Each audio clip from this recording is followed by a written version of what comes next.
Hello दोस्तों, स्वागत है आप सभी का आपके अपने चैनल स्टडी विद प्रेम में। आज हम एक और नई इंग्लिश की स्टोरी लेकर आए हैं जिनका वर्ड टू वर्ड हिंदी में ट्रांसलेशन करेंगे और इसमें जितने भी इम्पोर्टेंट वर्ड हैं उनको भी देखते चलेंगे। तो चलिए शुरू करते हैं।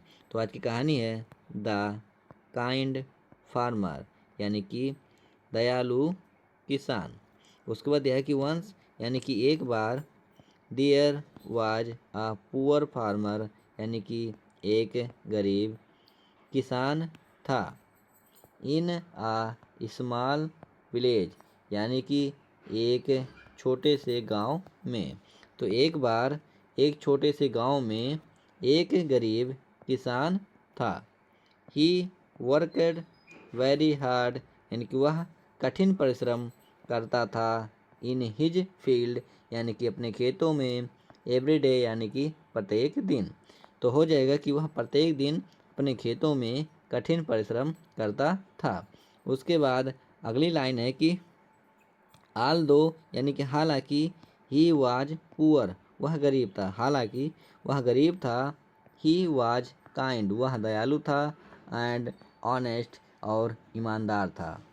तो वन समर, यानी कि एक गर्मी में या फिर एक गर्मी के मौसम के दौरान, there was very little rain, यानी कि वहाँ बहुत कम वर्षा हुई। या आप सीधे बोल सकते हो कि एक गर्मी के मौसम में बहुत कम वर्षा हुई।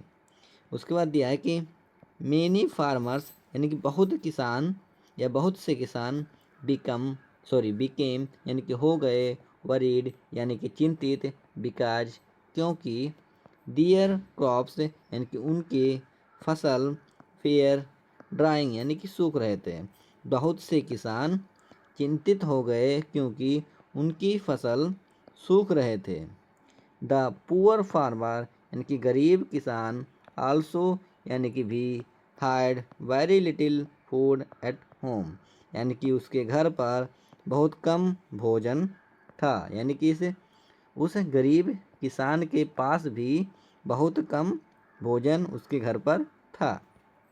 उसके बाद अगली लाइन है कि वन डे, यानी कि एक दिन, while working in the field, यानी कि जब खेत में काम कर रहा था, द फार्मर, यानी कि किसान, found a small bag,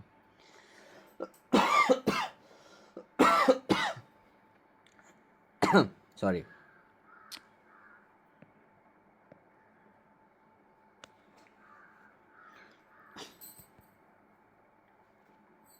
one day, यानी कि एक दिन, वाइल, यानी कि जब, वर्किंग, यानी कि कर रहा था, इन द फील्ड, यानी कि खेतों में।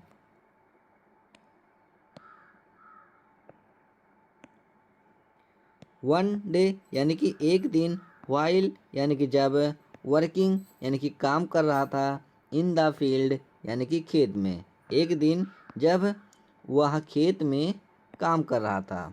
द फार्मर, यानी कि किसान, फाउंड, यानी कि पाया, आ स्मॉल बैग, यानी कि एक छोटा bag, full of gold coins, यानी कि सोने के सिक्कों से भरा हुआ। यानी कि एक दिन जब वह खेत में काम कर रहा था तो वह किसान सोने से भरा एक छोटा सा बैग पाया। उसके बाद यह कि ही वाज सरप्राइज्ड, यानी कि वह आश्चर्यचकित था। एंड और थॉट, यानी कि सोचा, यानी कि वह आश्चर्यचकित था और सोचा। नाउ, यानी कि अब, आई कैन, यानी कि मैं, बिकम रिच, यानी कि अमीर बन सकता हूँ, यानी कि अब मैं अमीर बन सकता हूँ। But after a few minutes, या sorry, but after a few minutes, यानी कि लेकिन कुछ समय या कुछ मिनट के बाद, ही सेड, उसने कहा, these coins do not belong to me, यानी कि ये सिक्के मेरे नहीं हैं। या फिर आप ऐसे भी बोल सकते हो कि ये सिक्के मुझसे संबंध नहीं रखते हैं। इसका असली मतलब यही होता है। लेकिन हम इसे ऐसे भी बोल सकते हैं कि ये सिक्के मेरे नहीं हैं। आई मस्ट फाइंड, यानी कि मुझे ज़रूर चाहिए, फाइंड, यानी कि खोजना, यानी कि मुझे ज़रूर खोजना चाहिए, द रियल ऑनर यानी कि इसके असली मालिक को। इसके असली मालिक को मुझे ज़रूर खोजना चाहिए। उसके बाद अब आगे लिखा है कि द फार्मर यानी कि किसान went to the village market यानी कि किसान गांव के बाजार में गया एंड आस्केड और पूछा एवरीवन यानी कि हर किसी से अबाउट द बैग यानी कि उस बैग के बारे में। यानी कि वह किसान गांव के बाजार में गया और हर किसी से उस बैग के बारे में पूछा।